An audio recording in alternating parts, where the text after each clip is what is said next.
Nongeye kubasuhuza kandi nongeye kubaha ikaze kuri iyi channel.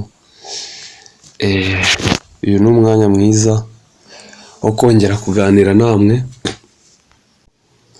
Muri aka kanya rero tugiye kwibanda kuri Pi Network.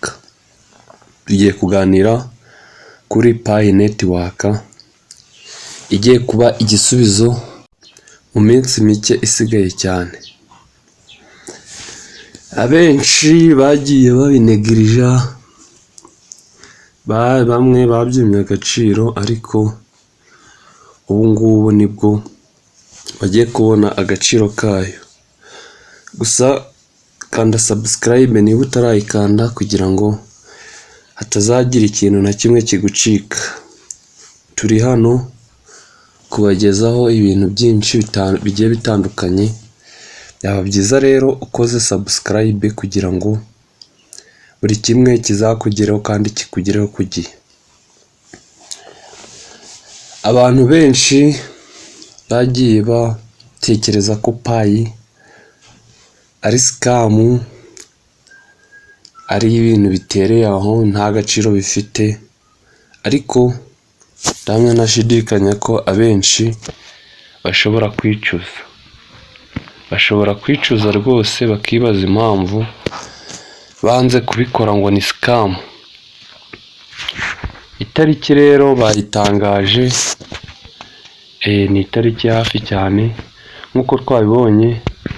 Itariki 20 z'uku kwezi kwa kabiri hazaba icyo bita Pi's Open Network. Niho bazaronshinga Pi. Babitangaje muri dashboard, ubwo abantu bamayininga mwabibonye. Pi murabizi ko imaze imyaka 5, hari abayitangiranye nayo bazi ko bagiye guhita bayijyamo amafaranga ako kanya. Babona bitwaye igihe kirekire babisohokamo, abandi babyinjiramo hasize igihe, nabo babonye bibarambiye babisohokamo.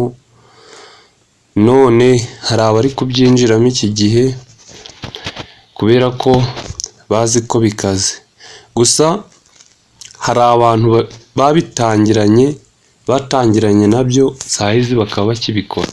Urumva urwego bagezeho ruri hejuru cyane. Ni ikibazo rero kuba waba waratangiye ugasanga ufite Pi nyinshi, wabonye na migration, ariko ukaba waracitse intege ku munota wa nyuma. Sinzi uko wakicuza, sinzi, biragoye. Gusa Open Network rero izaba kuri 20 z'ukwezi kwa kabiri, aho buri wese azaba yafata Pi ze akaba yazishira ku zindi mbuga z'ubucuruzi. Pi yariwe kabisa, yariwe pe.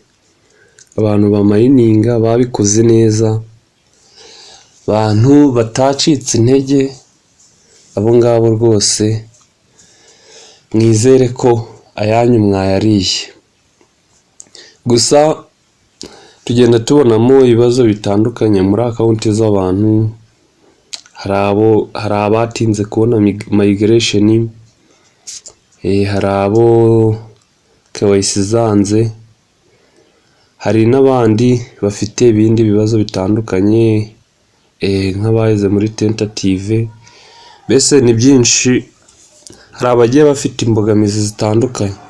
Rero uyu ni umwanya mwiza wo kugira ngo niba ufite izo mbogamizi ube wazikemura hakiri kare, kugira ngo bazasange warabishoje. Urugero,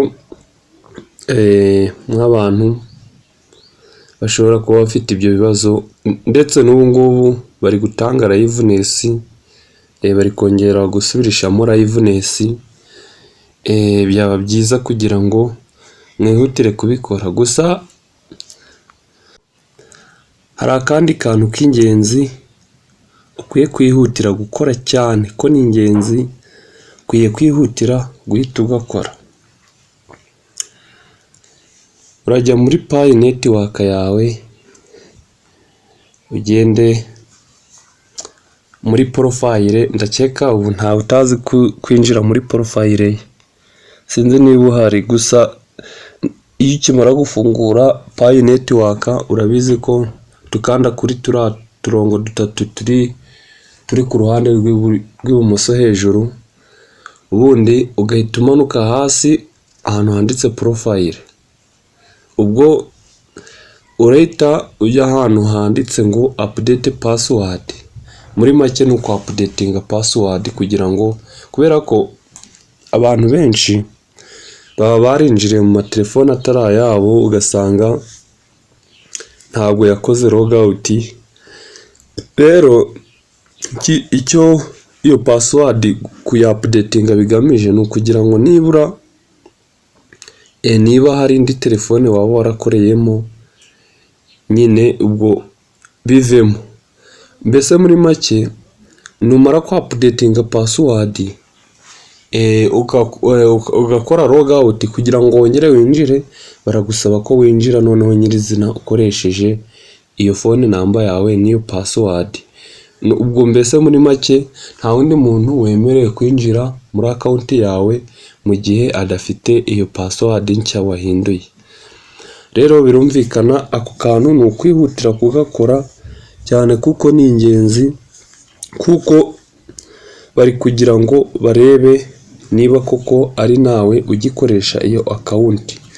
Rero iyo atari wowe birumvikana ko bishobora kuba byakugiraho ingaruka. Murabizi rero icyo bisaba kugira ngo waka-updatinga iyo password, bisaba kuba waguze amayinite nibura y'ijana bitewe na nimero ukoresha. Noneho iyo ukanze kuri update password bagusaba gushyiramo phone number. Iyo phone number ikimara kuyishyiramo hariya hejuru haba hari USA, urahahindura ugashyiramo Rwanda, wandikamo Rwanda uhita ubona u Rwanda, ugahita urwemezamo. Noneho ahakurikiyeho ugahita ushyiramo nimero yawe wakoresheje. Iyo ukimara kubishyiramo rero uhita wemeza hepfo handitse submit. Noneho icyo bakora bahita bakubwira ngo mbese open SMS, ugafungura SMS, bahita bakugeza muri SMS. Ubwo hari code baguha, ukimara kugera muri iyo SMS uhita ukanda send ikagenda nyine. Ubwo bisaba kuba ufite amayinite imbere nk'uko nabibabwiye. Noneho ubwo iyo imaze kugenda bahita baguhereza utuzu tubiri. Ubwo uhise usubira muri Pi baguhereza utuzu tubiri. Akambere wandikamo password nshya ushaka guhinduza iyo ngiyo wari ufite. Noneho aka kabiri nako urongera ukayandika. Noneho ugahita wemeza ikaba ibaye updated. Noneho bahita bakubaza niba iyo email wakoresheje ari iyawe, ikiri iyawe. Ushobora kuba warakoresheje email imbere ukaba warayihinduye cyangwa utakiyibuka, bahita bakubaza niba ari iyawe. Iyo ari iyawe ukanda hambere handitse yes it's mine, ahambere ubwo niho ukirika. Iyo atari iyawe ubwo urumva ugomba gukirika ahakurikiyeho nyine. Noneho iyo umara kuhakirika uhita wemeza. Wamara kwemeza ubwo ikiba gisigaye nta kindi, password iba yabaye updated. Rero iyo umaze kuyihindura ugakora logout, ubwo kugira ngo wongere kwinjira bagusaba kugira ngo ukoreshe iyo nimero yawe, noneho ukoreshe niyo password wahinduye. Rwose uhita ugera muri account yawe neza cyane nta bindi bintu. Ubwo birumvikana ko ahandi hantu hose winjiriye bihita bivamo, nta wundi muntu ushobora kuba yakinjira muri account yawe wigeze gukoresha muri phone y'abandi bantu. Birumvikana ko ubwo aba ari wenyine uyifiteho access kuba wayikoresha. Ni byiza rero guhita mwihutira kwa updating izo password kuko dore igihe kiregereje. Niba utarakora na KYC kandi uyifite, ni byiza guta wihutira kuyikora. Ako niba baranayikwimye waragejeje igihe, banza wakora iyo update ya password kuko nabyo bishobora kuba bibifitemo uruhare kugira ngo utaba warabonye KYC kandi ugejeje igihe. Ni byiza kwihutira kubikora kugira ngo mutazacikwa n'aya mahirwe. Murabizi ko igihe cyagiye ku itariki 20 n'ejo bundi cyane. Byaba byiza wihutiye kubikora ukabikurikirana ibibazo byose ufite kugira ngo bikemuke vuba, ubundi nawe utangire kurya ku mafaranga waruhiye igihe kirekire. Nubwo hari abagiyemo kera ariko hari n'abagiyemo vuba, byanga bikunda ikibanze nuko ushobora kuba ufite izabaye migrated, kandi niba nyine zitaraba migrated ubwo ugomba kwihutira gukemura ibibazo birimo kugira ngo nawe zibe migrated. Kuri 20 rero z'ukwa kabiri mwabonye ko abantu binjiye muri dashboard mwese, ariko ndakeka ntawe utarinjiyemo kuko buri munsi muramayininga. Mwabonye ko basohoye iryo tangazo ry'uko ku itariki 20 hagomba kuba open. Ndakeka n'isaha barayitangaje, basizeho isaha bazabikoreraho. Birumvikana rero ko igihe cyageze ngo uwamayininze payi agere mu byishimo.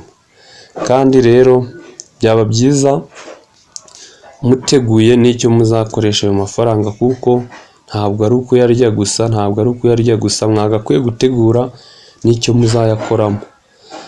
Kandi abantu babivuyemo rwose kabisa, abantu babivuyemo bazicuza. Sinzi gusa abenshi babifashe nk'ibintu bidafite agaciro. Hari igihe buriya tureba ibintu tukabyima agaciro tutazi akamaro kabyo. Buriya ikintu utarabona imbere hacyo gitegure, nibura kizange waragiteguye, waragerageje kuba wareba niba cyashoboka. Nk'abantu mwe buriya nta kitavuna kabisa, buri kintu cyose ukibona wiyushakuye. Rero umuntu uzatekereza ko yabona miliyoni 10 mu kwezi kumwe ni ibintu bigoye cyane, ni ibintu bidashoboka.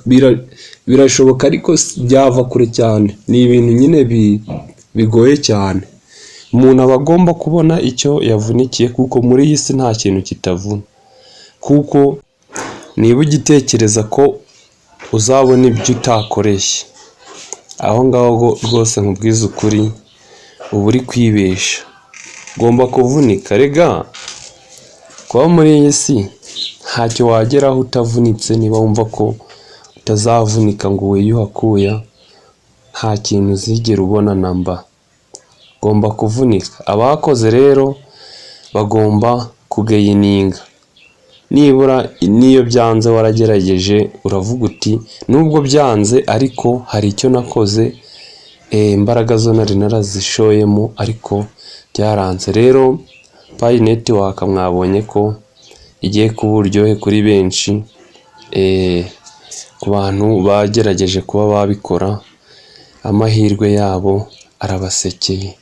N'ejo bundi mu gihe gito cyane, itariki bayitangaje rwose. Icyo musabwa mwebwe mukemura ibyo bibazo vuba birimo kugira ngo hatazagira usigara kandi yarageze kuri. Ibaze ko ufite nka payi ziri hejuru y'100 ugasanga kubera ibibazo wanze gukemura ubuze migrated. Waba utaniye he na wa muntu wabigiyemo akongera akabivamo nta yindi mpamvu? Urumva rero nawe nta mwamutaniye. Icyiza rero nuko mwakihutira kuba mwabikemura hakiri kare, ugakora ka kantu nakubwiye ka update password. Niba baratinze kuguha KYC bashobora kuhita bayiguha, mugakemura biriya bibazo bindi birimo bitandukanye kugira ngo ibintu bibashe kugenda neza. Naho uko mutinda niko igihe kibasiga, muzisanga igihe cyabajyanye mudafite ahantu ho kuba mwakigarurira. Rero Ndagushimira wowe wateze iki kiganiro amatwi, byaba byiza ukanze subscribe, ugakora na share, ugakanda na like, warangiza ukandika na comment kugira ngo ibintu bibashe kugenda neza. Ndabakunda rero, mukomeze kudushigikira mubikuye ku mutima, natwe turabakunda cyane kandi tubahoza ku mutima. Bye bye.